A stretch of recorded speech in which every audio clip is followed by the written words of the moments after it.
Welcome back, guys. Y'all have been asking for it, so today we're going to do a service truck tour. I've got a little treat for y'all because not only do we have one truck, little brother John's over here washing his truck too, so we're going to get in this video as well. And yes, we're right in front of the house. I've got a little pressure washer set up, the cleaning station, so we can kind of keep these things somewhat cleaned up. So it is Saturday. We're not working today. I'm taking a minute to kind of clean these things up. If you'll keep them clean, they seem like they clean up a lot quicker than if you let them go a few weeks then try to play catch up. It seems like you never can quite catch up. We're gonna get right to it. The toolbox door got a full drawer pack in it. So I'll back up and say this is I think a 2012 IMT bed, 2015 Hino truck. Bed's in pretty good shape. This was an old Thompson machinery truck. If you can see all the dings in the body, that's where somebody took a razor blade or something, some kind of scraper, and took off the old service that used to be on the truck. Not the end of the world. It's a work truck. It's going to get dented and dinged and scratched, so that doesn't bother me. But it's the only thing that really keeps it from being nearly perfect. But I'll kind of go through my drawers here. And this isn't perfect. This is just what works for me. So if you don't like it, it'll be all right. So up top, I got all my loose power tools kind of thrown up there. Impacts, light, there's a die grinder or two up there. A little snap-on radio, some loose stuff. Multimeters stays in there. And I ran out of room in this box. That's why there's like a little rack of these clamp pliers stuck up here. It's just I ran out of room. That's where they found themselves. All right, so we'll just take it one at a time. I bought a cheap label maker off Amazon and made labels for every one of these drawers. Even like I'll still forget.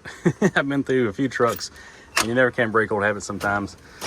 So first drawer is hammers and bars, and it kind of gets thrown in there with some heel bars, a little pipe wrench, some odd end punches. I got some snap-on punch sets.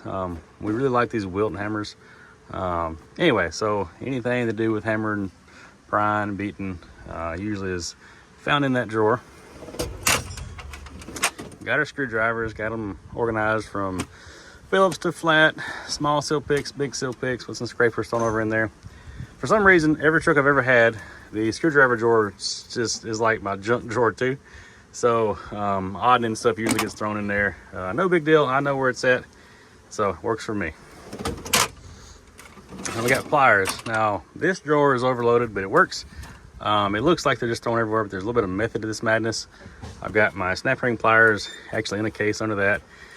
Put your pliers together, all my vice grips are together, your odd and end, wire cutters, channel locks, needle nose, that kind of stuff. And then this is kind of specialty wires, crimpers, that kind of stuff. So, it looks like a mess, but I know where everything's at. That's all that really matters. We got wrenches, and that looks like even bigger mess, but I've got standards, I've got metrics, and I've got them split with the crescent wrenches. I've got a few crow's feet and all these little torque drives. Shows are handy as I'll get out, but I got that kind of slung in there. And it seems like every time I'm doing fittings, I'm always in the wrench drawer. So I just leave a roll of tape, and I've got like these Teflon tapes all over the truck, but one of them kind of lives in here. It seems like every time I need it, I'm grabbing wrenches anyway. And then big wrenches are a mess. So we'll say the standards, it goes up to 1 inch. Then everything 1/16 and up is in here. I think this set goes to 2 inch, which is like a cheap Harbor Freight set, but it works pretty good. And there's a little bit of everything. There's some gear wrench stuff in there. There might be 1 or 2 snap-ons. Actually, that's a snap-on. That's a little specialty deal I had to make. That really hurt. That hurt my heart to cut that up. But anyway, and then somehow that just found its way in here. It fits. I think that's a set of curve wrenches. So no real method of madness there. All right, now we get to 3/8 drawer. Mostly 3/8 stuff. There's a little bit of 1/4 inch stuff in here. So it all kind of fits in there. So I will stop real quick and say to all you guys who have been to this channel before, welcome back. All the new guys, welcome. So me and my brother run a heavy equipment service business. We work on mostly bulldozers, excavators, mostly cat equipment. Do a little bit of odd and end John Deere stuff and some big truck engine stuff here and there. So most everything we touch is big. We very rarely need a 1/4 inch socket set. So that's why the 1/4 inch set that's in here is thrown in with 3/8 because we don't touch that much. The automotive guys a little different. They're going to be dealing with a lot smaller things, but for the most part, everything we touch is just heavy. All right, so we'll go through here. This is Allen's Torx. This is some, actually, the E-Torx, like the inverted Torx. That's a really nice snap-on set. And then I've got 12-point deep and shallow, 6-point deep and shallow. That's metric. This is metric. And then this rack is just standard 6-point, kind of odd and end. Started out life as an impact socket set, and then you know, lost one or two here or there, so regular sockets got thrown back in there. That is a 1/4-inch set. I've got my long 3/8 there, my row of adapters, and yeah, we broke that one a couple days ago. Got to find a snap-on guy to get that warranted. We've got, you know, a little bit of everything here. I like these snap-on ratchets. Let me get this pulled apart here. I really like these little flexible head snap-on ratchets, and my long handle ratchet. Anyway. Actually, I think that's probably the most, or the handiest ratchet on the whole truck. It's a 3/8 stubby, so you can run all your 3/8 sockets. You know, you may need a 15/16. It's not necessarily super tight, but you need to run it out, and you can get that little ratchet in tight spots. Anyway, it's really handy. All right, we'll move on to 1/2 inch. This isn't a stellarly organized drawer at all. It's missing some here and there, but it works. Standard set, metrics, a few more standards. I don't use very much air, so that kind of just got slung in there. That's long handle ratchets, and believe it or not, I got like 3 of those ratchets, and I think the only dang good one right now is that long handle Mac. The snap-on and the flex head Mac are stripped out right now. I seem like you got to keep extra ratchets because you're gonna tear them up. It's just part of it. All right, down low is a 3/4 drawer. I've got 3/4 shallows over there, 3/4 drive deep over there, and then I've got metric and standard Allen sets. You don't use those very often, but they are handy. I got a few 3/4 and 1-inch extensions. That's the socket we made on the undercarriage job a couple weeks ago. Anyway, and then I think that's a bud socket for the old service truck. And strangely enough, like I never touched any bud sockets until I had the old service truck. And since I bought that socket, I've actually done one job that required that. So glad I kept it. So this box is built kind of funny. Oh yeah, got my little metric ratchet wrenches hanging right there. It works. This box is built kind of funny. It's no gap over here, and we got a several inch gap over here. And I don't really know what the purpose of that was, but it works real well for throwing my mat over here out of the way, and I got a spike maul tucked in there too. Anyway, it works. Oh yeah, and I keep that magnet just stuck on that door because I'm probably grabbing that thing like multiple times a day, and I ain't got to come in here and dig in a screwdriver drawer or a pick drawer. I just keep it right there. I always know where it's at. Come grab it quick. Because usually, if you guys turn wrenches, y'all know when you're coming to get that magnet, like it's not a good time. You done dropped a socket, dropped a wrench, dropped something. So just make it easy to get to. Next, we'll come over here. All right, so this is more of my kits, tooling, stuff like that. There's a little bit of odd end stuff, battery charger, some window suction cups, a drill. I got some big and small file sets. So this is all kits, and I'll kind of go through it real quick. Impact driver, like the little, let me just open it up because I am drawing a complete blank. The impact driver set where it's got the handle, missing one of the bits. But anyway, it's not needed until it is needed, then it's really handy. So push pin kit, cheap O-ring kit, that's odd end, small bolts, washers, just random stuff kit that I've collected over the years, ended up there. Another cheap O-ring kit, electrical kit, terminals, sockets, butt connectors, that kind of stuff. And the bottom is a heat shrink kit. Let's see, that is a cotter pin set. And then this is actually O-ring kits that I bought from like a local hose shop. So that's O-ring boss kit and O-ring face kit. Now I'll get some cat kits later, but these two kits, high quality O-rings, I think it was like $70 for the pair. So it's a real good, economical option instead of going and buying a cat O-ring kit like the big kit, because I think they are like nearly $1,000. So we got AC O-ring kit, AC flat O-ring kit, as far as like your metal bonded washers, E-clip kit, AC cap kit, linchpin kit, Deutsch pin kit, and then Schrader valve kit, a little bit of everything. There's a roll pin kit on there too. So just a little bit of this, a little bit of that. We get in here, there's a hydraulic pressure tester kit. A must-have here is a blue cap kit. That is a radiator pressure test kit. This is my Amazon Deutsch kit. I'm real happy to find that. I think that whole kit was like maybe less than $100. Anyway, I use that quite often. And if you guys ever had to buy a Deutsch kit, especially from Caterpillar, I'm not dogging on those guys, but man, those things are expensive. So I was happy to find that. It all fits tight, so it doesn't move around too bad. In the end, I've got a JIC cap and plug kit. And down low, hey Ralph, down low, got our magnet. That is a seal and bushing driver kit. That's like a common adapter kit for Cummins engines, like a Next Quick. I think that's, I forget the name of it, something 3. Terminal cable set, and then just some little bit drivers. They kind of all stay in there. So it's not completely packed up, but it's just enough where I know where everything's at, and I come grab it out real quick if I need to. All right. So some more stuff we'll go through. This is like an odd and end Deutsch kit that I pieced together over the years. And then the gray box is O-ring face cap and plug kit. The box in the very back is pipe plugs, like MPT pipe plug assortment. I mean, never know when you're gonna need one of those guys. The big box up top is like a halfway organized bolt bin, a little bit of metric, a little bit of standard. It's not huge, but it'll get you out of a bind. And then I actually had to break down and buy some cat O-ring kits. That's a code 61 and 62 kit. And then a cat D-ring kit. You can actually find the code 61 and code 62s aftermarket, but it's real hard to find the cat D-rings that are good aftermarket. So I just bit the bullet, bought some cat kits. And then I picked up this drawer pack, or this slide pack. I forget the website, but it wasn't terribly expensive, like maybe $300. And I took it and have labeled everything. And I've got some consumables in there. Consumables, roll lock disc, flapper wheels, pick you guys up. And then that's just some more odd and end flapper wheels, emery cloth, that kind of stuff. Old shackles, and then some of it's more organized than others, but electrical tape, markers, that kind of stuff, fuses. And then this is just some old junk bolts over here. And then I'll show you guys quick. Left-hand bits, ease out and taps with a frowny face. Because usually if you're touching any of that mess, you're not having a good day. So ease outs, that's actually a pipe thread kit, or tap kit. And this is another, it's got some air chucks, but it's really my junk drawer.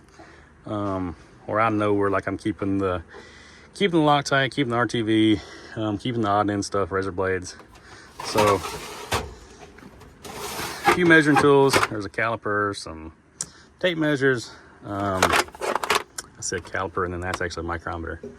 And then, oh yeah, a few grease alamites back there. And then I've got to get some more fittings for this, but this is that transducer, or that suction kit. Works real well. AC die stuff, and a few other odd end stuff thrown in there. And then, if you guys have ever used these Y fittings, I know they can be real handy. I'm missing a few test fittings, but just odd end stuff like that. All right, more lifting tabs, lifting eyes, some die grinders kind of tucked away. And then these 3 are like all drill bits. Some loose stuff, some kits, some more kits.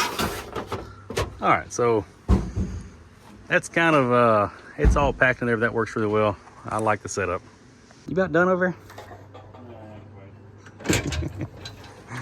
All right, this is probably the most unorganized door of the whole truck. But up top, we got our brake cleans, our lubricants, our just odd and end stuff, aerosol cans, that kind of stuff. Just kind of all thrown in there and tucked in there. It works out pretty well. I think there's some NICs somewhere back there, maybe some lithium grease. And then this is like air hoses, whips, some extra pressure testing kits. That's actually my triangles for like your safety triangles you're required to have by DOT. Tucked in there, and then I've got some impacts thrown in here. There's a 3/4 somewhere back there and a pair of 1 inches. And I think there's a 1/2 inch torque wrench tucked in there, and there's a bag of, or not a bag, but a box of trash bags back in there. I got one of them pulled out. And then I keep these hand wipes, not hand wipes, keep these shop towels in here. I go through quite a bit of those. And keep some hand cleaner over there. And then the bottom is like all my AC odd end stuff. There's some dye in there. There's a vacuum pump and my tank, my gauges. And I think there's like a you know, a gallon or two of oil tucked over in there. This kind of always ends up being the junk drawer, the junk box, but works out. All right, we'll come around back. We actually both run the same Wilton vise. We really like these Wilton reversible vices. So you can open it up here and go up pretty wide, or you can loosen the screws off and spin around 180 and actually pull the jaw out and put it over here. So you've got a huge opening on this side. You need to grab something really big. Works pretty well. All right, the back of the truck. Keep a little cooler there. That's water just for washing hands. Keep some in there, keep a few blocks. That's some mess from a job I was doing this past week. Just hadn't found a scrap metal bin for it yet. That's like a press plate. That's actually a railroad iron. I can't throw that away or scrap that. So this little box up here, I keep odd and end stuff. Fan, a little MIG welder in there. That's like a Lincoln Pro MIG 190, little 220 unit. Works really well. Snatch rope in case we get stuck. That is argon hose. There's a long, like a big 220 extension cord. I've actually got a Vevor mag drill stuck in that Milwaukee bag. Don't use it very often, but it's in there. Kind of tucked all that aluminum toolbox, keeps it out of the weather. I can lock it up. Now, as you can see, I've got this cover back here, and that thing is meant to like slide all the way back. I don't really like to use it because every time you get ready to swing the crane out, the crane will hit the cover. So I'll leave it like halfway extended back there. And then underneath it, I keep my old welding machine. So when I get ready to use it, I'll actually slide that thing forward to where the exhaust is, you know, not blowing on top of it or on the bottom of it. That is an old thermal arc welder and generator. It actually pulls that MIG welder really well. So works good. Keep my little umbrella and snatch block for the crane. So you're supposed to run that snatch block you're picking up over a certain amount of weight. And I do if I'm picking up anything heavy. But this crane is like all over the cab and the exhaust pipe and like the roll bar there. So typically if I'm, if I'm lifting something light, I'll just run a single line. And if I'm getting ready to pick something heavy, I'll put the snatch block back on there. But you just got to be extremely careful when you're stowing it away not to hit the cab with a snatch block. So this is an IMT 10,000 pound crane.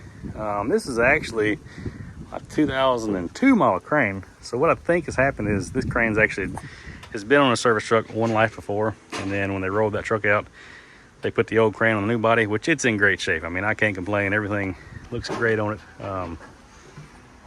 No complaints here. The only thing that some people might gripe about is that crane is it's a manual controller. It's a wire controller.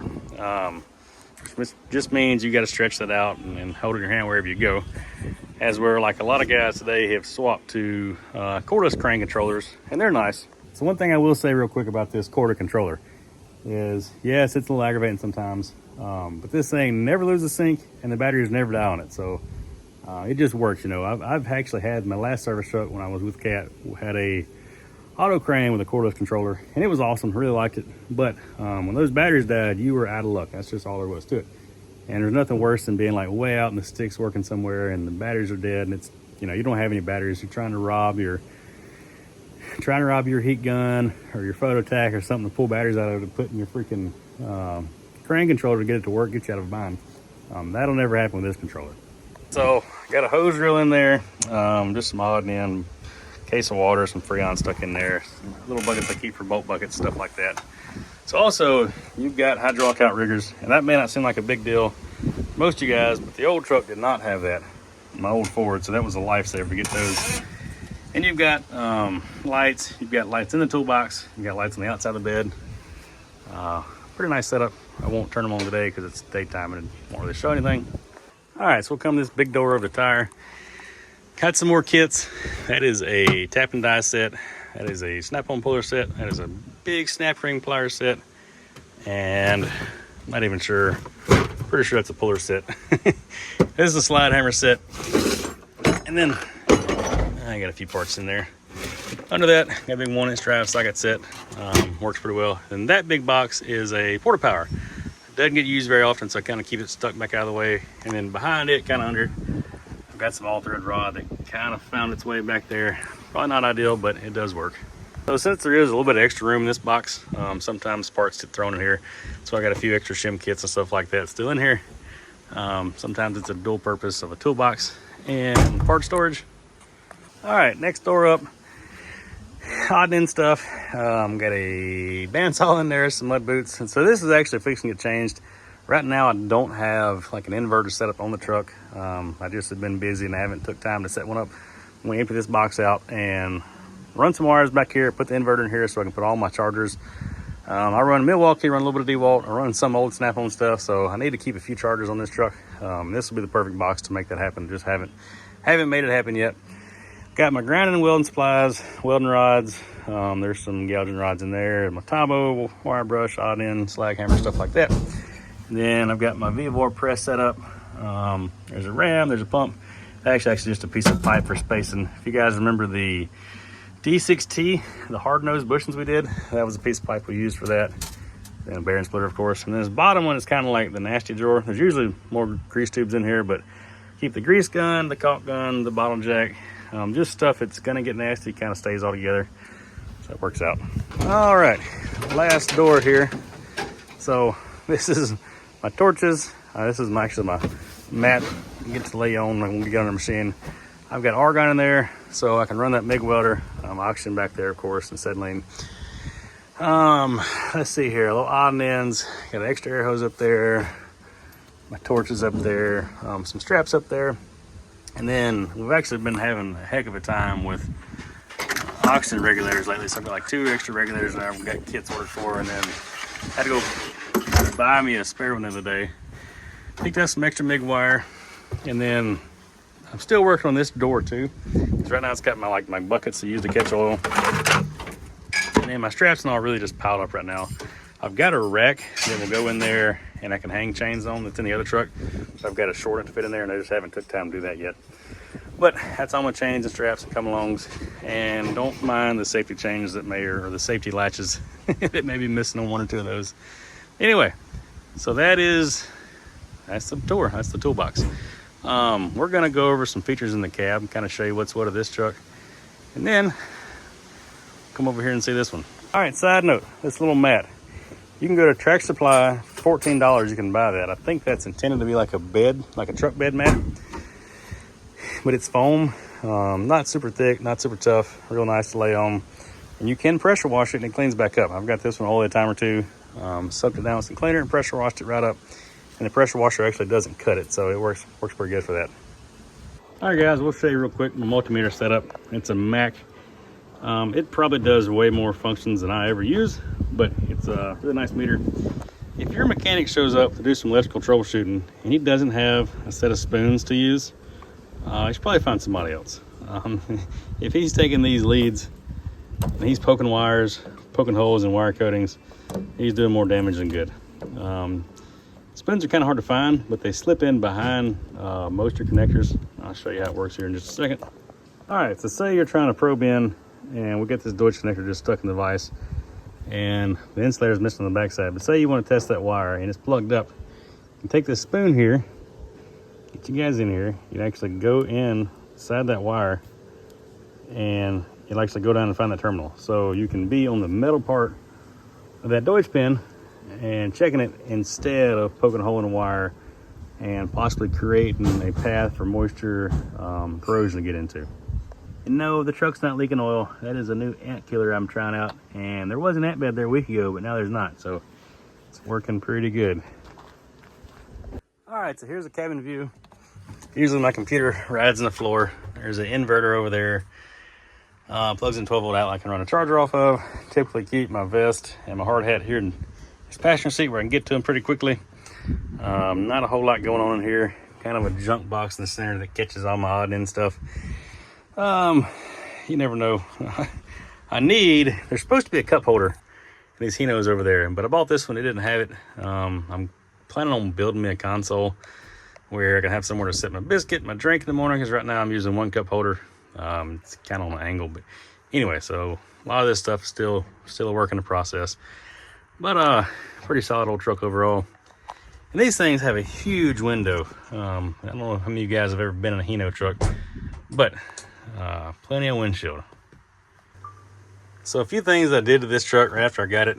The old steering wheel had some rub through spots in it, kind of drove me crazy, so picked up this Union Pacific steering wheel, and the old knob was rubbed through, so wasn't no need in keeping that around. Picked up some chrome for that too. Put a double dent in it. Oh, looky there. Somebody wants to call me. Let me answer this guy. All right, where are we at? We stuck a double dent in here. Works really well for the maps. So if I'm going somewhere and put the address in, takes me right to it. You haven't got to hold the phone and try to drive at the same time. It gets a little dangerous. Works out well. And yes, this is an automatic. Now, I have ran across a lot of guys who don't want nothing to do with automatic. I want my 6-speed or I want my 10-speed or yada yada this and that. I tell you what, this automatic is nice. I took a trip this week out of town. Went to a big city, and the traffic was a real pain in the rear, and the automatic, you just cruise right on through. Another thing is, you over here, and your automatic's here, and you ain't got to worry about trying to shift the handle. You freeze up your biscuit hand, and that for me, that's a major component in the morning time, is to have that biscuit hand free. So it works out pretty good. Oh yeah, might as well cover it now. A lot of guys don't know what a Hino is, but right here on the owner's manual, Hino, a Toyota group company. So essentially this is like Toyota's heavy line of trucks. So for all you guys who are kind of scared and worried about them, they're not bad trucks. They can be a little trickier to get parts for and a little trickier to get service on, but they're not terrible trucks. In a past life, when I worked at a dealership, I actually ran a truck very, very similar to this. I think it was actually a 2016 or 17 Hino. And I ran that truck up to like 100,000 miles, and then another guy got into it and actually ran it up to like 200,000. And I think right there at 200,000, we had a head gasket or something go on it. But we had several trucks in the fleet. Another one of our buddies ran one that was like well over 300,000 and was still running. And granted, I think at 300,000, the transmission finally laid down on it, but that truck was still driving down the road. This truck has right at 170,000 miles. So I think I'm still good to go for a little while. And I can work on the thing. I've already bought the software, the Hino DX3 or something like that, and bought the comm adapter. So if something goes down, I have the ability to work on it. Lord forbid. So if it does go down, I may be out of work a day or two, but I shouldn't have to put it in the shop because I should be able to handle it. So I'm not very scared of it, So the Hinos do come with power windows, power doors, and I'm sitting on an air seat. That's kind of nice. It makes the ride pretty good in this whole thing. Also, besides the air seat, this thing's on the air suspension. It doesn't let down, like it is where it is. A lot of these trucks will have a dump valve where you can dump it and get the rear end down. And I crawled under there a few weeks ago and looked. There's a dump valve somewhere under there. But there's actually a port on the dump valve where you can put pallet air so you can dump the bags. So I've got a valve I'm going to wire up, or going to plumb up in this cab. I got to run airlines, but I'm going to plumb it up to where I can dump the bags. I'm short, so I need all the help I can get getting in and out of that bed. So that's something I am working on. And yes, we run aluminum wheels on both these trucks. The guy who actually interrupted the video a while ago and called me, he's probably the main reason. He was a field mechanic that actually worked under me when I was at the last cat dealership I was at. And he had a nice Kenworth service truck he got new. Well, he ran through and he dolled that truck up. He put a lot of these chrome rings around the lights. Those trucks come in factory with aluminum wheels, but they didn't have the centers and the lug nut covers, and he put all that mess on there and put some extra lights on it and just made the truck look really good. And I never knew how good a service truck could look until he dolled that one up. So ever since then, me and John have kind of tried to pretty our trucks up. So thanks, Otis. Appreciate that.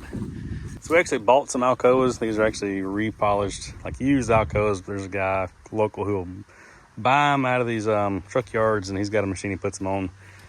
When we bought this truck, it actually had some of these Chinese knockoffs on there. And so far, I'm pretty impressed with them. They are pretty thick.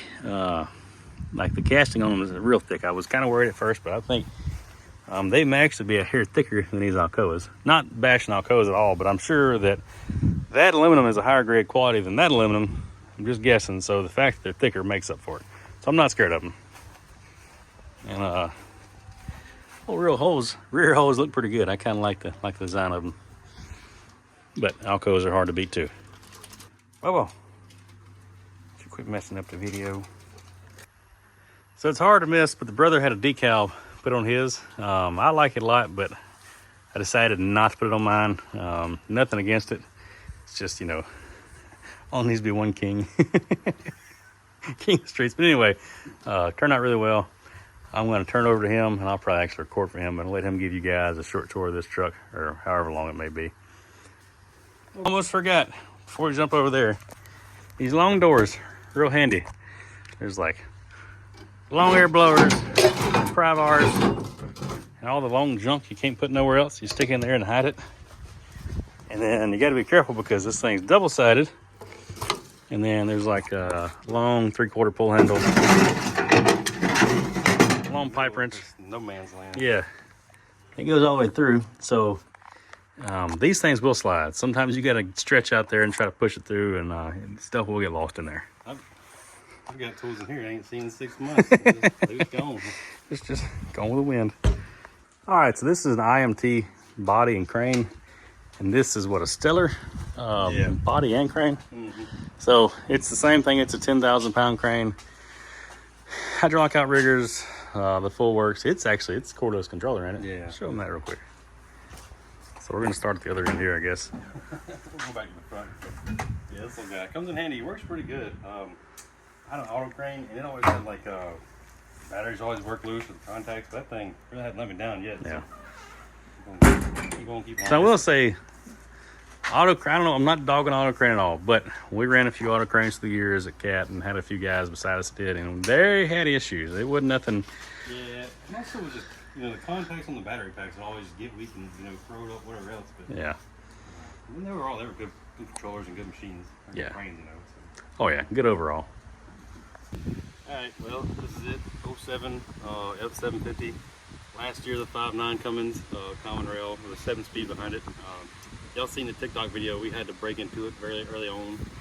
It's been running good now. So, for those of you who don't know, we bought this thing at auction from J.M. Wood over in Montgomery. Good looking truck. It's like 140,000 miles on it, somewhere there. 48 back then.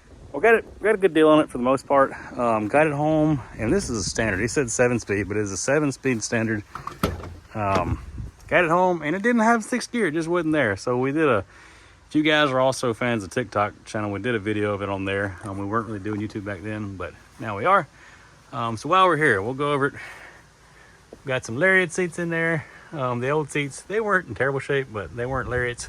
So got some lariats in there. We'll come back to the cab. I just want to show that. Yeah, anyway, we'll come back. Go to the toolbox. All right, it's 11-foot bed, really the biggest set of single doors, pretty wide cabinet, basic setup, all the whatever, 1-inch stuff down there, sockets, gun, a couple more just Milwaukee's. I had a bunch of problem with too many air tools and power tools in that drawer, so it always bind up, so some were kind of hanging out here. But then you got, tire pump, air pump.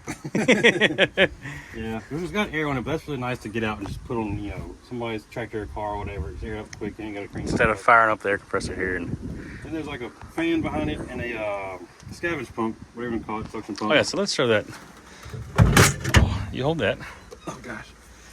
All right, so this little guy right here is worth its weight in gold, guys. If you don't have one of those and y'all are transferring oil or fuel, it takes a Milwaukee battery in there, and it's a pump.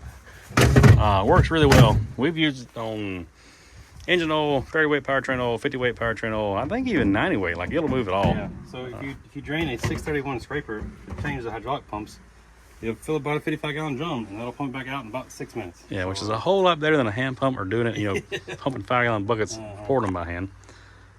Then just drill bit sets, driver bits, pipe taps, lights, rags, all little stuff. Yeah, all those stuff don't fit in drawers, but we go on days for this. A little 1/4-inch set comes in handy, Allen's, and then a bit driver, another bit driver, some dial calipers, metric because I can't read, or electric, not metric. Yeah. Little 1-pound torque wrench. It gets used like twice a year, but it is nice.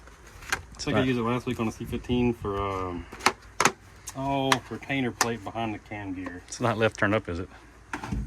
We'll get to that in a minute. But converter, batteries, battery charger, just the basic stuff. Somewhere up here, yeah, you gotta have. Looks pretty good. Gasket scraper of the I think maybe the Polish variant. I'm not really sure. Either way, We'll start low and work our way up. It's a good thing we don't go to any government sites. This one on TikTok. We can do it. So 3/4 Allen sockets. I think I've loaned these out more than I've used them, but It's the same 2 sets I got in my truck yeah, too. yeah. Actually, so that gun just got rebuilt, sent off, and you know, not that we're bougie and have 2 3/4 guns, but I bought that one. That was gone, and that one just came back. So, you know. And the air dog's bad. The snap-on is bad. I mean, the air cat. The snap-on is bad to the bone. Like, those are both 2 pretty awesome 3/4 impacts. Yeah, yeah. And then I'm not really sure what this is. To be honest with you. Oh yeah, that's just half-inch. I need Half-inch stuff in the 3/4 drawer. really fit. Yeah. And that one actually, it's chopped up somewhere. The other half is somewhere, but we had a tight spot to be in, so we had to sacrifice it. Either way. I will say, guys, I've had that label maker for a couple weeks now. Oh, there's a whole other story to be had right here. So, if y'all ever seen the Dodge, the previous service truck, these stickers were in it when we were like just blowing and going to get the trucks on the road. So I kind of like just put them where I wanted to go, and then when I got in this truck, it was like an over the weekend kind of deal.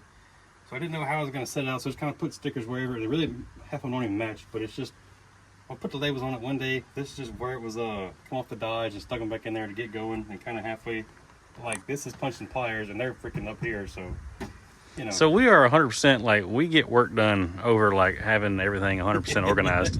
Yeah. You know, we have some shiny wheels, but, like, if the pliers might be in the screwdriver drawer, like, it's not going to kill us, you know. Yeah, so just, you know, what we got to do to get the job done. Yeah. We got air tools, power tools. Like I say, I have my little grinder and my Sawzall here, but it got really crowded really quick, and I kept binding up. Actually, I found out you can pick these whole drawers up off the shelves pretty easily. It's not very fun how to dig them out when when you pull one out and this comes up and sits like that behind it and gets stuck. Yeah, so for all you guys that don't know, it is very common on a toolbox, like a service truck, because these things are bouncing going down the road. You get ready to pull a drawer out and something has kicked and hung up, and now you've got a air hammer that's holding the drawer from being open, and you're sliding the drawer back and forth, and you can't get it open. So if you overpack these drawers, that absolutely will happen, and it is a major pain in the butt. Yeah. This is mostly Milwaukee Electronics. A couple old snap-ons for the little batteries, but for the most part, we enjoy the Milwaukees. They seem to work pretty good. Just, you know, for the abuse we give them, they hold up pretty good. So one time, Oh, yeah. at one time, this was the pinnacle Yeah. of compact 3/8 cordless. Anyway, now it's almost a lost memory. There was a good times past. Let me turn my inverter off. I thought I turned something on down there. Yeah. And this thing, blown it out 10 times, just came back 9 times, but I finally got it back. Yeah.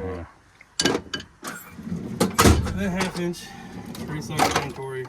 Try to organize it all. This is usually, I'm pretty good about losing sockets and then buying them, and then right after I buy them, I find it, like this guy. I bought like 2 weeks ago from Jason, and then it was laying on the machine in the yard over there. When I got to fix it, there it was. But, So when he says Jason, we have a guy that runs, they call it an Air Tool Supply Truck. He may have changed his name now, but he's odd and end tool dealer, does like Milwaukee stuff, some GP sockets, a little bit of everything. If you want it, he can try to get it. He gets all of our air cat. Pretty good. Yeah, he's our guy. He usually texts us like every other week, like, hey, do you need anything? And so he's real handy. He's actually has come over here and has put a 1/2 inch cordless impact in my mailbox before, just to get me back up and going. So, you know, kudos to that guy. All right, I'll quit yapping now. You can continue We'll on. skip around. We'll go to wrenches and big wrenches. All right. Like, the wrenches, it's really not, it's not over crazy. I see some people have got like a million different wrenches, but this little set of angle wrenches really solves all that. Everyone's like, oh, I'm not paying the money. Well, really, you're hurting yourself, because like they pay for themselves. You know, I'm not sitting here, you know, spending 30 minutes making me a wrench and bending this and that. The angle wrenches really do a good job. Now I've got a few. There's a few cut wrenches and bend wrenches, I'm sure. Let's find one. I don't even know. I showed him my 30 mil snap-on wrench I had to cut. Yeah, oh, like this little guy. You know, I'm not even sure what the application was, but it's just, you know. And what brand is that? That's Pittsburgh. So Okay. that was one time when we had a snap-on dealer, they did a trade-in deal, and somebody traded a bunch of tools, and I bought the odd and end wrenches up for like pennies on the dollar. Just do that. Put them up. Usually I've got like standard over here, metric over here, and then crescents in the middle. I can tell when somebody's been in my box, like Bernie, because I'll see like standard over here. On this guy, I don't know where this wrench came from. It was a metric line wrench, and I think I modified it to get Let me get a little injectors zoom on out that. of a 34.6. Oh, that's maybe. a beautiful wheel. Yeah. We're not welders, we're mechanics. And there's some odd and end stuff like combustion chamber removal tools for that's a D353, and that's a 34.6 PC. If you got a direct injection, you need a little bit longer one. But that guy, if you got pencil style injectors, that takes them out of the newer 34.8s. And then just random spanner stuff, just oddball tools. And of course the metric fit all. And I guess to go on top of that, that's from like whatever the basic stuff, and it goes down to a quarter. But got the rest. Where's your cutoff? Like, do you go to 1 inch, or what do you go to? From big wrenches? No, like from small wrenches to big. Like, where's your? I think like 1/8. Okay. Because basically all this is like the big angle wrenches, and then the Harbor Freight, $60 kit from 2010. Yeah, I showed them my Harbor Freight wrenches a while ago. But basically, like, these guys are the bee's knees. If I had to cut one, I'll pick up these Harbor Freight specials and cut them. Actually, my engine 5/8 is cut somewhere. That's a 35. Actually, that was 35. We kind of trimmed up to make it 36. It did the job, but it's the Harbor Freight are cheap enough. It really don't matter. And I keep my filter pliers and filter wrenches in here too. There's a little more room. But I guess I bought the wrenches. It was back when they did Snap-on did like a whatever student tool program. I don't know if you told them about that. I haven't. But it was like 40 to 60% off and everything. But they got you on your credit. So we both went to college at South Georgia Tech under the Think Big program for CAT. And as we were in there, Snap-on come to the college and said, hey, we'll sell you, whatever tools, like either 40 or 50, maybe 60% discount off of like list or off of whatever sale price. And we literally come back to our shops and, showed the Snap-on dealer the prices. And he's like, you guys are getting them cheaper than what I can buy these tools for. Yeah. Like they get you back on the interest though. It was like 17 or 18. Always pretty stupid because all the young kids don't have credit. So guess what? We're going to help you build credit, but we're going to stick you for it. It was like, I think you could max out like 4,500 in tools. Yeah. Anyways. But it still got you started though. Yeah. Back then, the wrench from like a 1/4 inch to 2 inch angle wrench set was like 2,300 list. And they were sold it for like $1,000. So it was a good price at the time. And yeah, wish I'd have bought one. Yeah, they've been good wrenches. And then my, just back to sockets, 1/4 and 3/8. And really, this is kind of scattered. To be honest, I usually work out of a little tool bag in the back. If you learn, we're in a coal mine, working on deep 11s and 789s. Like, it's just up and down, back and forth. So I've got a tool bag I carry with me. I got some sockets robbed, and all my just common stuff is in that bag. We'll show them the tool bag here in a minute. Yeah. But you guys, there's a boat video coming up in I don't know when, it may be a month or two, or I don't know. But you'll get to see the tool bag in use in the boat video. Yeah, perfect example. Because, climbing up down out of a boat that's on a trailer is not very fun. Teaser into this, we'll probably go. Oh yeah. We'll go look at the history of the Dodge, see the Dodge. Oh yeah. So after this service truck video, hang around because we're going to show the old trucks, and I know everybody was begging to see the slide out toolbox in the old truck, and it's still over there. So I'll show you guys it, and then we'll show you like where the Dodge is at now, and we may even show you guys a trip to Kentucky and the trip to South Mississippi to look at 2 service trucks we didn't get. Anyway, so it took a lot of going and doing to get these 2 trucks, and we are sure proud to have them. Make no mistakes, we're proud of these old used secondhand trucks. But so pliers and screwdrivers. At one time they were really organized, and I knew where everything was at. And then you get in the road for about 10 miles and it just bounces around. But it's all pliers over here, screwdrivers and seal picks and everything else. Random rat tail files. It's, you know where it's at. I know where it's at. That's all that matters. And then everybody coming to borrow my tools doesn't really know where it's at, but it works out here. Yeah. That's hammers and punches. Hammers, punches, hill bars. Just self-explanatory, all the basics. You ain't got no blue top Wiltons in there? Nah. It was a little blue punch just did a trick. Well, that's true. I'm just gonna tell the coal mine either. Yeah, I guess. Drawer. I don't really know what's in here because I can't see how to get it. Basic Allen's, cool new torch bits, C15 injector tool. I had to borrow it from Aaron one time. Didn't really know if I need it, and now I've used the hell out of this thing. Bought it for like $15 on Amazon. But nice tool. Is it the right spec though? Actually, you gotta move it. It's the little line right there. That's the right spec. Oh, you gotta set it anyway. Yeah. Other than that, this old Snap-on. Every time I use it, everybody asks me, where'd you get it from? I got it at a yard sale down in Gaucher. A buddy of mine, Pat, his neighbor was having a big shop sale, and I just found it. I got it pretty nice. Got like $20, $40 for it, whatever. It's got the whole set of dies. like your bigger bolts and cylinder rods like that, that's the ticket right there. They make some newer ones, but I don't know what the part numbers are. I've got a cat one somewhere. It makes me wonder now because it's not on my truck. Yeah, we'll get to that later. Actually, these thread files, these are really nice. Zoom in on Actually, that. I've got an engine video coming, a couple engines, and I'll show you how I clean my head bolts using these in a vise.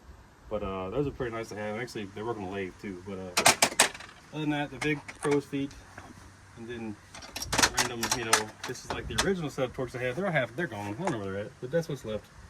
Find the bottom, and then It's probably good enough. yeah. All right, so I will stop and say, on top of that box is that hydraulic compressor. That is actually a screw type compressor. Those build air extremely fast. I know somebody commented on one of my videos, they never seen like a truck compressor that keep up with air tools. Well, that one will do it.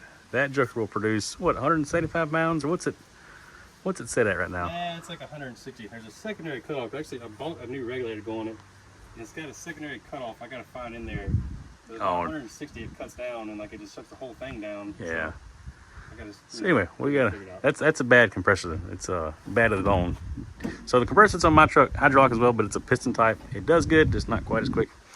All right, let's go over to this drawer. And if you can see, it's 11-foot bed. Mine had the dual doors and the one door on this side. You know, let me back up. Yeah, same on both sides. As his has got the big doors here. That's what I was trying to get at. The point I was trying to make was it's missing the door here, but it's got the extra big double door. So and a larger toolbox too. Yeah, so there's a box and a box, another box, another box. Okay, we're done. So I guess we'll start over here. So these old boxes, they ever worked at a cat dealership, they throw these things out because your combinators come in there, but no one keeps them in the boxes, so they just throw in the trash, and they're a good box to have. I think this one actually, I've got a bunch of hoses. He stole them. Don't let him lie to you. Just random hoses and fittings, and one thing, they come in handy, you know, just save you whatever you got to do to make a either patch or drain something or whatever else. But you'll find it never hurts to have hose around. And then, your wife would disagree. She'll see that. Oh, got some fittings and hoses. These gauges, random stuff. You know, all your whatever, 100 through 100, and then through 1,000.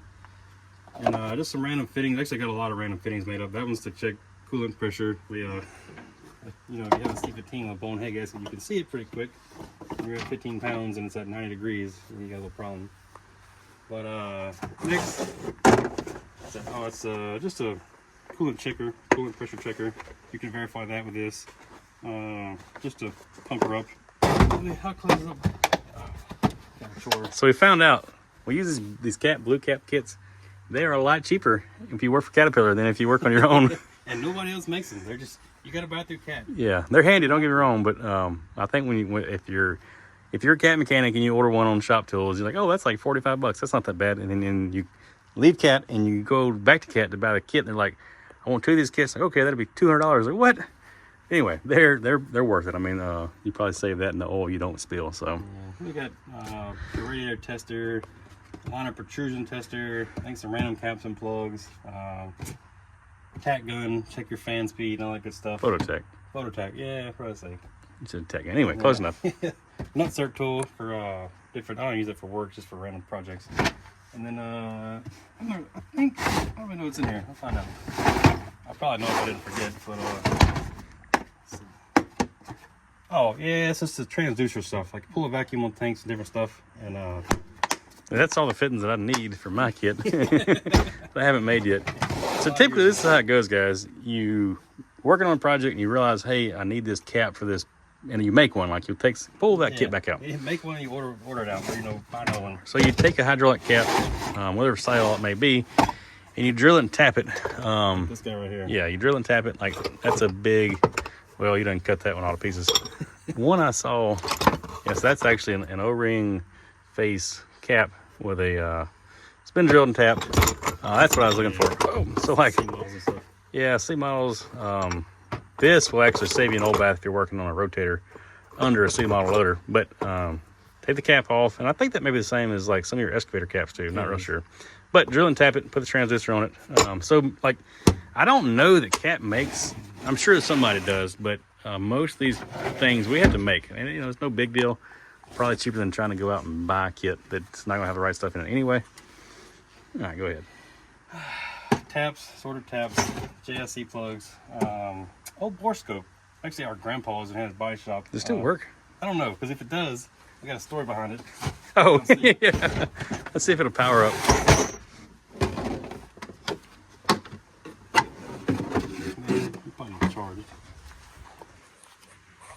So this is an old. Oh, it's probably got to be 8 years old, huh? Longer than that. 8 or 10. So if it does power up, go ahead and tell a story. He had some fellas working for him. One in particular that had a couple sticky hands, and it made its way down to the pawn shop. And actually, the guy that owned the pawn shop called my grandpa. I guess they knew each other. And said, "Hey, I have something down here that might be yours. Want to come look at it?" And so I got it back, and there's still pictures on this bore scope of inside the pawn shop, like the speaker boxes on the wall. Let me see if I can find them. But And I can confirm that. I've seen that. It's a funny story to tell. Is it trying to power up? It's doing a white screen. I'm not sure what it's doing. I may have to put on the charger and come back to it. TN4. So this bore scope has been all around. I reckon. So up here, just O-ring kits, random parts kits, electrical Deutsch kits, all the plugs and connectors, all that good stuff. 3/4 torque wrench. We bought this. We started building 3406s. It torqued like 330 foot-pounds. So a little lesson here, or sitting here for all you would-be mechanics and whoever else. Current mechanics. And dealer mechanics, your experience. Using one of these things, you always want to, use it. You're going to go to 300, 400, 500, whatever. When you get done using it, it's very important that you take this, open it back up, and just loosen her back down. Just set her back to the lowest setting, and then there's a spring in here that holds tension. If you hold it, like say 500, what's going to hold tension on the spring over time, if you leave it for 6 months, that may not be accurate when you put it back on it. So just a little So I'll back up and say for like 2 or 3 weeks, if you leave it turned up and you come back to it and that spring has been stretched, it's not going to be accurate. So that's a very key component. So I'll tell my side of the story. Little brother right here is butt hurt and sour right now because he let somebody borrow that torque wrench this past week. A dealer mechanic borrowed that torque wrench, and because the dealer mechanic didn't have a torque wrench on the same job site, and he come back to it, and we actually, I guess it was last night, because he come over to the house, he said, "I need to go check that torque wrench because I bet it's not turned down." Then I get an ugly Snapchat about 9 o'clock. Somebody hot because their torque wrench is still turned up to 350 foot-pounds or something like that. It happens. So anyway, if you're going to borrow torque wrenches especially, be sure to turn the things back down, please. For the love of God. It was like $700. It's not cheap. Yeah. And, dealer mechanics, a lot of times the dealership will come in and buy those big torque wrenches. As independents, like me and my brother now are, all that is coming out of our pocket. So it makes a huge difference. All right, we'll get off that rant, and we'll go to this pretty little weld machine. Where do you pick that up? Facebook Marketplace? Yeah, a couple grand. It's pretty cheap. Need a little work. But, Did you paint it or just wax it? I buffed it, but then it sat in the Dodge with the cables and stuff up against the bed, so it kind of got scratched up. Well, this looks pretty good. Yeah, they come around. But just a little Lincoln Ranger 8. It does good for what we're doing. So we are mechanics, technicians. We are not welders. If we're welding something, it's usually get like a broken bolt out. Do you keep your MIG welder on here? Yes. Okay, so I can't reach to open it, but it's on here. So I do a lot of, broken bolt removal, and the little MIG welder is really the trick. hold on, let me get a step stool. All right, so here we go. We got this snazzy toolbox with a little Lincoln. Yeah, so it's a 110 unit, but it does good for broken bolts. If you guys are wondering about this plush interior, this is actually some custom stuff that Jonathan did. He bought a rug or carpet off of Amazon. It's like this red shag, and what'd you use, 3M glue? Yeah, like spray adhesive, and just stuck it in there. The goal is we didn't want this weld machine beating around inside this box and getting all bruised up. So that's real. I mean, you could sleep on that. That's nice and soft. I do. Uh-oh, it does come apart though. Yeah, it doesn't like drills. When I drilled the holes through it, it just ate it all. Yeah, I could feel like some burrs down here when you put the holes in it. The corners. It's all. So I guess this could be like contamination control possibility. You're having red fuzz in your oil. But anyway, not bad. All right, moving on. Back door. Kind of a random, lubricants, oils, and all that good stuff. And in this box, actually, I stole it out of the other truck bed. I was going to paint it, didn't have time to, so just carried over. But it's all the, assorted, lifting guides, all that stuff, and then abrasives, you know, just a little bit organized, you know, better organize it. And then there's the tool bag I speak of, all the main stuff you need. All the glory. Yeah, yeah. Hey, actually, your last door does not look as different as mine, because mine's got all the brake cleaning WD-40 and stuff up there too. And then my turning tool for a D53 and a D9, if your engine's locked up, you just find an old oil pump, which isn't hard to do, or a transmission pump, and we put like a 4-foot pipe wrench on it and got it to bust loose.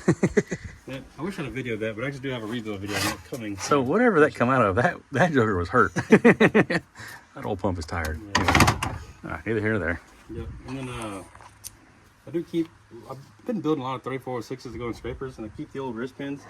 I make really good trot line weights. I got like a pile of them at the house, but this is the ones that hadn't brought back home yet. And then, you know, that's a lot of just random junk. Those are a little more feasible than those D10 bogey pins we've been using too. Those are for big old trot lines. All right, let's move on to the back of it. Bumper's the same as the other truck. Oh, it's a little stiffer. Turns the other way. Pull handles, pry bars, big hammers. I think there's a sharpshooter in there too. Just whatever junk that's too long to fit anywhere else ends up back there. And dents, we're going to say this truck was like that when we bought it. Yeah, it was. It was an auction. You can see the pictures. Yep. This will open this up. It's actually got a cool little chain rack. Kind of like, I don't care if it's covered sometimes, but it is nice to keep the chains out of the weather. So I kind of, That's pretty I snazzy. just haul mostly like a, you know, D9 transmission or a 3406 engine back of here, so I don't haul a whole lot. Oh, that reminds me of my lighter still at your house. Oh, it's good to know. Anyway. A couple buckets of oil, different things, my little shop vac, so just the basics. You've already seen this one, go back through it. Just the basic, you know, you got your air compressor controls, remote, keep my jump box, my grease gun, straps, and my most used chains, kind of the easy one to go to. Oh, yeah. A couple airbags, the old Dodge, I need to take them back home. But yeah. So those green straps are actually really tough. Like, Yeah. I tried to find a weight rating the other day on one. Oh, yeah. It's hard to find them I anyway. took a few of them, but they were probably overloaded when we broke them. Yeah. So those come from the solar farm projects. They just laid them out there and might grab them. Next is a bolt bin, I guess you say. Load everything, spare parts up top. I had my shop bolt bin that kind of stole a bunch of bolts to make this thing complete. But this Toolbox is actually in here for both the truck. Yeah, so he's kicking my butt on bolt bins. Like, there's like a full array of bolts. Oh, goodness. Well, that was not so stellar, but anyway, like, I'm sure there's M10's gonna look really good. Yeah. So I was wearing like a handful of bolts. What is, oh. Yeah, I guess we didn't have a label maker that day, but anyway. Yeah, look at there. Then kind of start my electrical stuff, all the extra wire and just whatever wire I want to run. And then over the years, you have old harnesses and everything else. I cut them up, use the save the connectors. You never know when you'll need an oddball connector. So I've got a whole box full of just random connectors. And they do save my butt every now and then, so good to have around. And then up there, just solenoids and whatever else. All the stuff, common parts, try to keep on the truck. Yeah, like there's like some master relays, probably a lift pump or two up there. Yeah, a lot of pumps. And then across the electrical drawer, whatever. So I see welding leads, jumper cables. I see some battery tester, electrical kits. Anyway. So this is kind of my go-to bag. I like the tool bag over there. Working on electrical, I'll pull this out, and it's got my multimeter, my little voltmeter, a bunch of leads, heat gun, crimpers. Where's your test light at? And it's right here. Well, maybe it's not. No. Oh, here it is. I'll cut and edit this thing. This thing, it's older than dirt, but it's not just a test light. It's actually got a digital reading on it. So don't ever use a regular test light. You know, a decent mechanic use those. Just quit, go home. But I guess like what I was explaining a while ago with the spoons. If your mechanic doesn't have a set of spoons, if your mechanic is coming to do your electrical troubleshooting and breaks out a test light, you should probably call your dealership and request another mechanic. Probably hired the wrong guy. Anyways, more random parts. Most important part is plastic forks and plates. You know, for your lunches. These are, we're cleaning my house out and just threw them away, so put them in here. And then more random cables. What's in the blue bag? Just random little small parts. Okay. Like solenoids and just Yeah. And the stuff I don't ever hardly use, jumper cables, welding leads, another extra air hose. Actually, I just found it today when I cleaned the truck out. Yeah. This is the basic stuff. These fuses, these are nice. This little Amazon kit was like, I don't know, $5 for, I got like 3 different boxes of these. And for whatever reason, I always find myself without fuses, so good now. For whatever reason, there was always coming up asking me, well, you got, you know, borrow this, borrow that. So you go through a lot of consumables. So I try to buy them in bulk, and it helps out. Especially on fuses, because everyone's going to borrow 5 of them before they figure out their wire problem. But, if it blew the fuse, just put a bigger fuse in it and try it again, right? Actually, there's 35 amps in there. I don't really get that. Anyway, torch drawer, most important thing, a little tent. Umbrella. Yeah, tent umbrella, we're going to call it. So we've had pipeline clouds in the past, and I'm not knocking them. They're really good umbrellas, but these are like $30 a pop, and they're a lot lighter for what we do. I go pop it up and put it out, and just done. It's easy. But what I did, see everything else. I've got Oxy-acetylene. I've just got my argon bottle back there, and this long green cable is stretched out and use a little MIG welder. And then Same basic setup I've got. You got Oxy-acetylene and argon. Yeah, so yeah. Actually, I had to re-drill all these. I moved everything back like 4 inches because it was way over here and I couldn't fit the bottles. So you look, there's old holes in there, and just screw everything back. And then so what he's getting at is this divider wall was up against these bottles, so you couldn't get the third argon bottle in there. So it looks like these drawers are kind of modular, so you just cut them down and re-drill holes, and they all bolt right back up. Yeah, so that's good. There. And then grinding rocks, whatever, got the jumper cables, and I see some pipe fitter stuff. That's old box in there. Maybe a few things. In the top corner, that's all the AC stuff. There's die kits and scales, flush kits. It's really nice light. I'll put this. I guess point this one product out. I really like it. Oh, It's Snap-on lights, takes low rechargeable battery, but it's a really bright black light. And I've had a lot of junk ones over the years, but this one's actually pretty good. So it's actually I didn't hit on it. That's the same one I got in my box over there. yeah, 1 5 10. So another bad thing is we run like Milwaukee stuff, but like that one Snap-on light will make us keep Snap-on batteries and a Snap-on charger. Exactly. So and it's worth it. I mean, they're really good lights. Mm-hmm. Maybe one day Milwaukee could come out with a black light. More oxygen hose in case I need it, and then extension cable, my freon gauges, all that good stuff. So I will say, after looking back over the expenses, I think you have a lot bigger fuel tank than what I've got on my truck. Yeah, I don't have to fill up near as much. Yeah, but but this truck actually gets about 9 miles a gallon. So I was trying to do the math of the day, but the little pump cost $125. So we'll try again. well, I see like receipts for the. I guess we use the same place to get fuel. Like my truck's like right at $100 to fill up. I think this one was at 160. Maybe a little less. Actually, Okay. it's dead low. I think I put like 40-something gallons in at one time. It was that much. Yeah, I just remember seeing like a bill that was like a lot higher than. I was like, well, that wasn't my truck. But anyway, I guess we'll give them a cab tour. Yeah. I already seen the other side. Just basic. Found some layered seats. They had a bunch of mismatching seats and a really bad like manual air seat that didn't work. So didn't have a back seat. Didn't put back one back in it. Extra water. Always need water. And that basket. Just keep like using my computer and my extra clothes. Just to solve stuff. Keep it kind of organized. This and that. No, we're going to the other side. Okay, here you go. I'm gonna close this up for you. Oh, I don't know what he's got this other big box in here, and don't pay that no mind. Anyway, if you're gonna spend most of your life in a work truck, might as well enjoy it. All the controls for this other crane stuff are up there. I cab or by the shifter. Kind of had to modify that box because the old switches were really expensive, so I just bought some Amazon switches and manual plate. I guess we didn't have a label maker back then, did we? No. Well, that works. And so I'll hop up in here.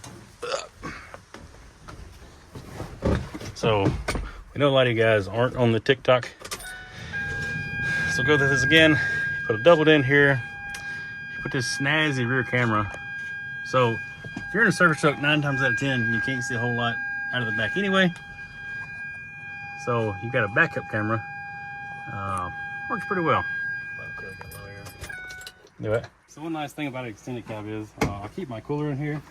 Man, it keeps it a lot cleaner, and that's his seat on our John boat. So I try to keep it clean, but that'll keep enough water for a day and my lunch and everything else. And then that's about it. Basically wrapped up. Got my little electrolytes in the door. Can't leave home without those. Does the job. It's been a good truck. I guess we'll go right over, check out the Dodge and some other stuff real quick while we're going through the trucks. T in for it. So I do still have the old Ford. I'm not driving it, not using it. I'm not gonna hire anybody else to put in it. I don't need that headache. I just crank it up and cut around it every now and then. I'm probably gonna sell it. Got about 10 grand in it. Probably just want to get my money back out of it and let it get on the road. It's got brand new tires, front and rear. But I know you guys are always asking about the slide out toolbox, and I'll show you guys real quick. Compressor still works on it. Aluminum box is still on there. Crane and all still works. I did pull the welder off of it and put it in the new truck. And I'm sure this thing's junky because when I got out of it, I did not take time to really clean it up yet. I had my screwdriver holder out there, and then I built this thing. This box is a really weird build. It's almost like it was a welder truck. But this flat plate is like structural to the bed. I didn't really want to cut it out and try to put a drawer back in there, so I built this thing. It's just some steel. I had actually had one big piece on the bottom broke, and I welded these end caps on, welded the wall up, and built some support. I went to Harbor Freight and bought some casters. There's some old junk back there. There's 2 in the front and then like a dually set up in the rear. You can see that. And they roll in and out. And I went to the top, and it looks like but I welded some casters on the back side of this thing, and there's like a piece of 2x2 square tube in there. It's almost like a track. And then I built this little latch. Well, it's a made latch, but I built this spring to where it's kind of jammed up to where if you pick it up, it's going to pop back down. The idea there is whenever you close it, it's going to lock every time.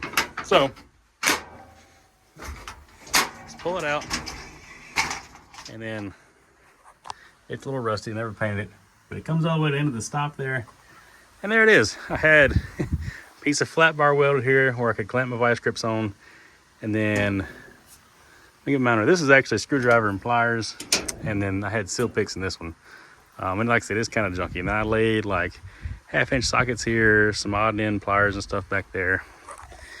And I apologize again, it's just messy. But went on Amazon, bought these little metal posts, hung all my sockets on there, and that's actually the socket to let the manual outriggers down. I welded these little sockets here so I could hang my ratchets on it. Ratchets will hang down. Anyway, and then you got storage here for whatever 3/8 sockets, ratchets, extensions, crap like that. And then I had gear wrench sockets.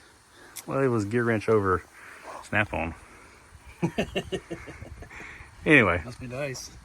So when we started this truck, building this truck, like we didn't have a ton of money. I mean, we had money, don't get me wrong, we weren't like broke, but we weren't wanting to spend $1,500 on a freaking drawer pack that probably wouldn't work anyway. I think in this whole thing I might have $250 in the metal, the slides, all that stuff, or the metal and the rollers. So pretty cheap to get started. And it worked really well. Like it turned a lot of heads. A lot of people had never seen anything like that before. So just wanted to show. I know I had a bunch of guys who have asked about that pull out, so I wanted to show that real quick. Should we tell them it can be theirs for low price? That's what I said. Yeah, I said it's locked back in there. Yeah. So this thing, I thought that I would keep it around for a spare. It's got aluminum wheels on it, front and rear. This is on buds, so it's got those aggravating 2-piece studs in the rear. But I thought that I'd keep it around for a spare. And then a good friend of mine runs a service truck doing tire work. And he told me, he's like, here's the deal. I kept my first truck for years and years thinking I'd get back in it. I never did. He said, if your first truck goes down, you're going to put that time and effort. Oh God, I'm in ants. Crap. Son of a gun. Anyway, he said the time you'll spend swapping your tools from the new truck to the old truck to run it, you're going to just fix the new truck. And I think he's absolutely right. And I tell you what, that new truck rides so much better than this old truck ever did. So I don't want to get back in it. I don't know. I think the bench seat rode pretty good. I kind of enjoyed riding it. It's a little better ride than my truck does. So I'm sure it's nasty. It's been kind of my storage room. Old bench seat. So this thing is a 12-valve Cummins, 6-speed manual, 220,000 miles somewhere in there. Don't know the hours. There's an hour meter up there, but it does not work right. It's like stopped at 7,000 some change. Anyway, it's a really, really good shape bench seat in it. But I just don't need this whole thing anymore. I've had a few people hit me up about it. So 10,000 is the number. Come get it if you guys want it. No warranty expressed or implied. And a little bit of blow by. I mean, it's an old Cummins. Okay, my dude coming to a little bit of blow by, so you'll be all right. You know, so it uses a little bit of oil. It's just all there is to it. You have to know it's a 98 model truck. It's not perfect, it is what it is. It's got a set of Galaxies on the rear, and like I said, they got like 6 months of runtime on them for a service truck that runs local. So nothing bad. The fronts are Toyos. They still look brand new. So $2,000 in tires right there. So this truck is beat up. It's got a little bit of rust here and there. I mean, I'm not going to sugarcoat that. I actually had to patch that panel in there. I was going to paint it. Didn't get time to paint it before we got kicked out of the cat dealership we were in, so it just ran. Anyway, I wanted to show you on the other side. What are you doing? It's that big. Yes, it's got a big exhaust tip on it. It is straight piped. We started sanding this side, and the paint was already peeling on the door, but we started sanding this side, getting ready to paint it. And we got put to work before we got done painted, so it never got painted. Crane works, got the storage boxes there. It's not perfect, guys. It's an old work truck, but it is what it is. It started our business. I've made a lot of money. It made a lot of money. It bought another service truck, so proof's in the pudding. We almost forgot one of the most important tools on the job site. The radio. I use it like every day. Built this thing. There's a Facebook group called Built Not Bought Boom Boxes. Forget the idea, but it runs on Milwaukee batteries, so it's rechargeable. Got a little passive radio in the back. It's just to kind of baffles the music. It makes more bass. Yeah. You say it makes more bass. Makes more bass. Anyways, there's a little amp. It's like 30 bucks. There's a low voltage cutoff because if you run it too long, you'll kill the batteries and they won't charge back up. And then a voltage booster to boost it to 36 volts to run the amp where it needs to be. So it is pretty good. And these are two Scar Marine speakers. They're pretty loud. Same ones in my John boat. And it'll outperform a little Turtle Box bar none. Oh yeah, Turtle Box does not compete with that. Anyways, gotta have your tunes while you're working. Keeps you sane. Yeah, we've used this thing for a coyote call. It worked pretty good. Put some YouTube calls on and put it out in the pasture and called some coyotes in with it. But anyway, it's loud and it thumps. Like it is a thumping son of a gun. Yeah. I don't know if you guys are familiar with those Scar Audio 8.5, but they carry pretty good bass. Anyway, pretty good setup for. What do you think you've got invested overall? Maybe 250. I don't know. Yeah, so still cheaper than. And this thing's big. I don't know. It's heavy. Comparison is a Dello jug. Pretty good size. It's big and heavy, but it works really well. All right, so I don't know if you guys remember seeing the old 1-ton Dodge that Jonathan drove around for a service truck for a little while. That he pretty much bought the bed and the crane and the welder and put all on there. I will put a picture or two or a video, a short clip of it in here, but here it is now.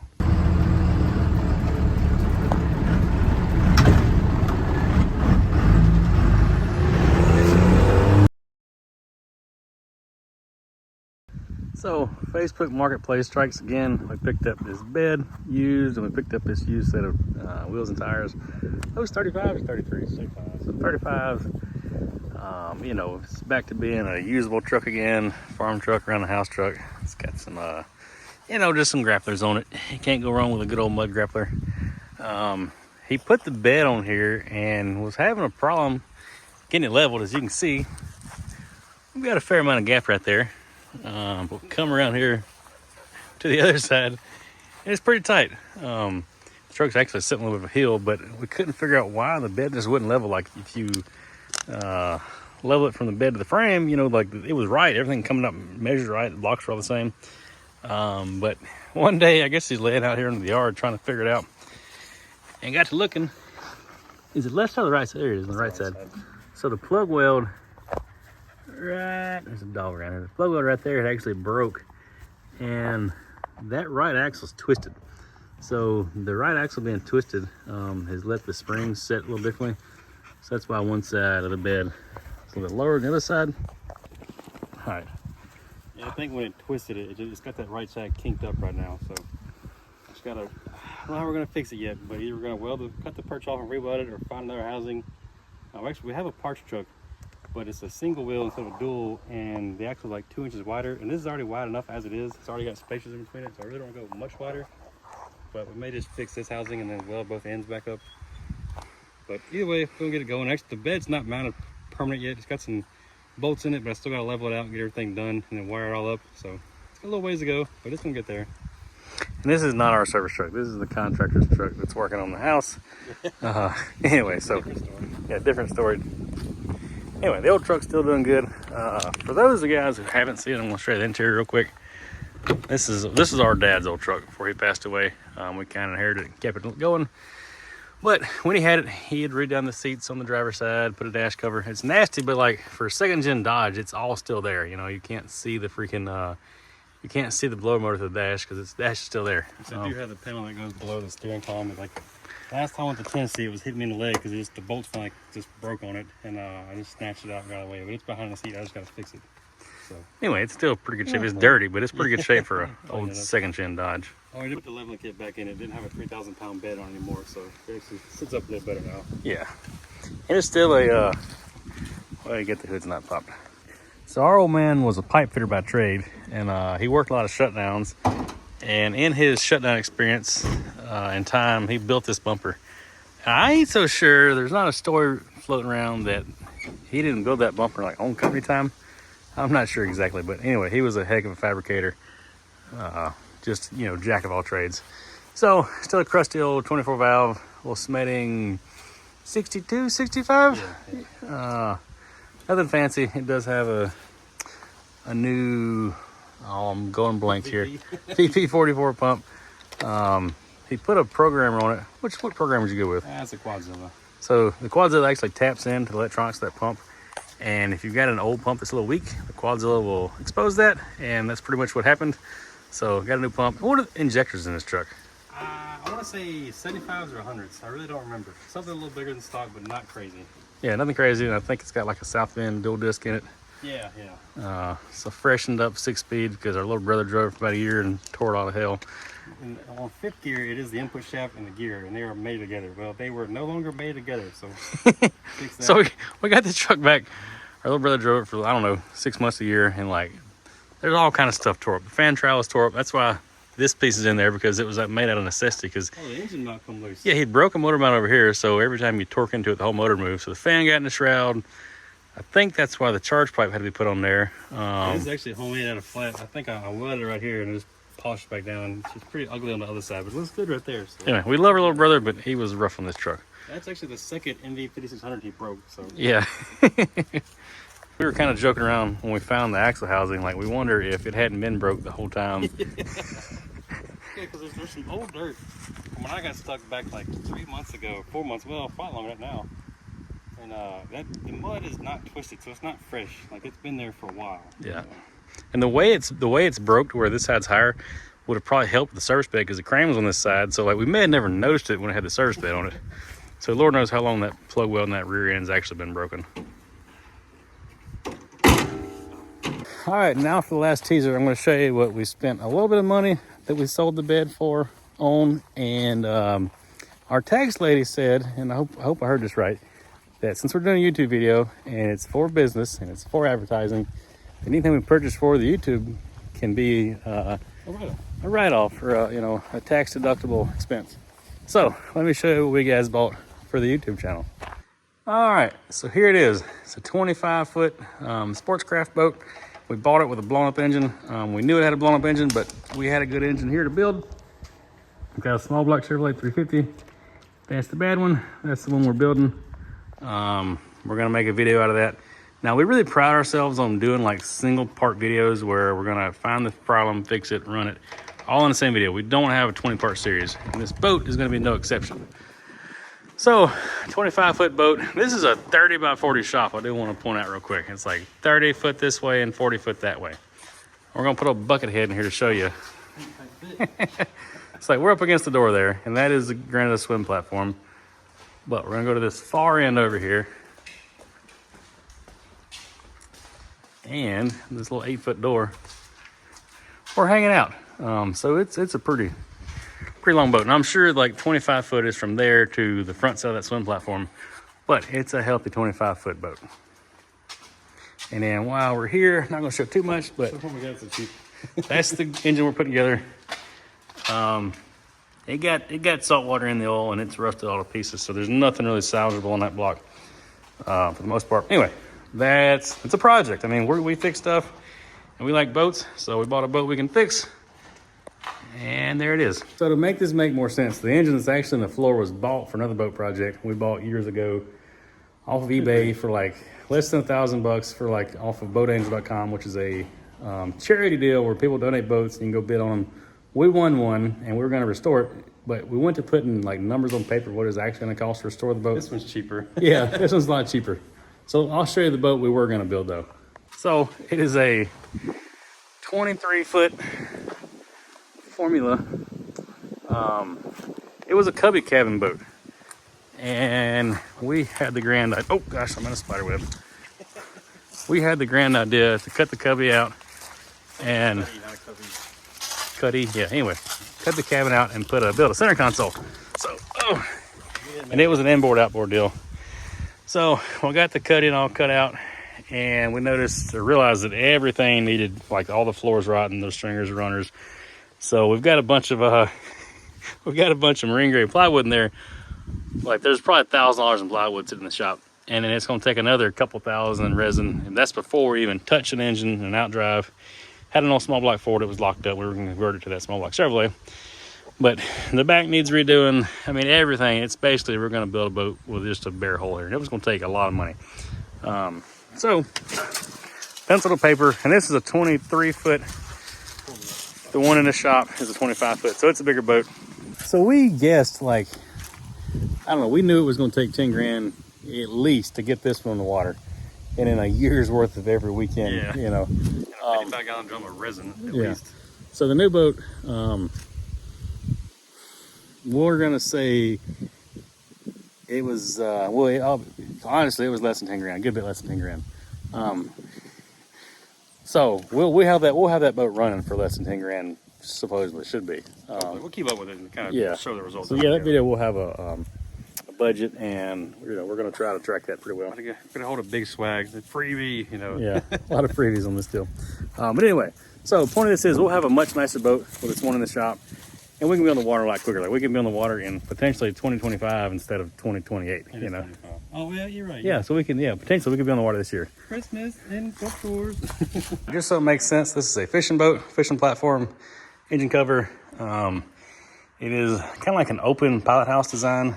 There's a cuddy in there, little bed, little swamp cooler. We're gonna make this in the seats. But anyway, don't want to get too carried away, but this is a big fishing boat. That's kind of the idea there. We like fishing, we like the water. We like boats. One last thing, this is a true inboard boat. Instead of an inboard outboard like the other one. So it's got like a velvet drive gearbox in there. A little better than an inboard outboard. A little more reliable.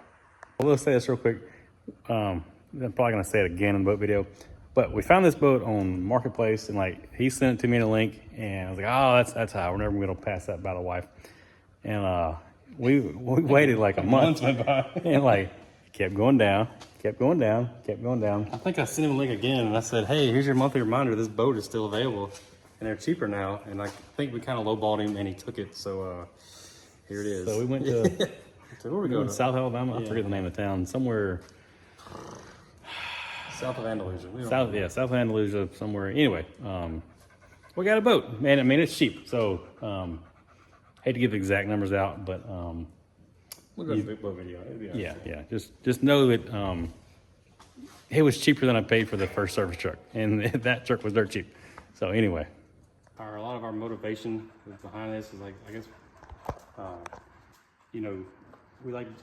probably took two small boats way too far out. We like going out in Gulf, like going fishing, like going deep sea fishing. We always wanted a bigger boat, but I guess really couldn't afford it. So, figured if we go on our own and somehow make this a write-off, whether, we didn't know YouTube was gonna be a thing, but it worked out pretty good. But just, and not go spend crazy money, but it is a nice, I guess, reward of it. Yeah, nice to have it. Yeah. And Lord knows, I'm gonna say, I don't want to brag, but we've worked our butt off this past year getting this business off the ground. So the fact that we are blessed enough to be able to purchase this thing, really, really goes to show hard work, a lot of prayer will pay off. I don't know about you, but I prayed my way into this and prayed my way through it. Yeah.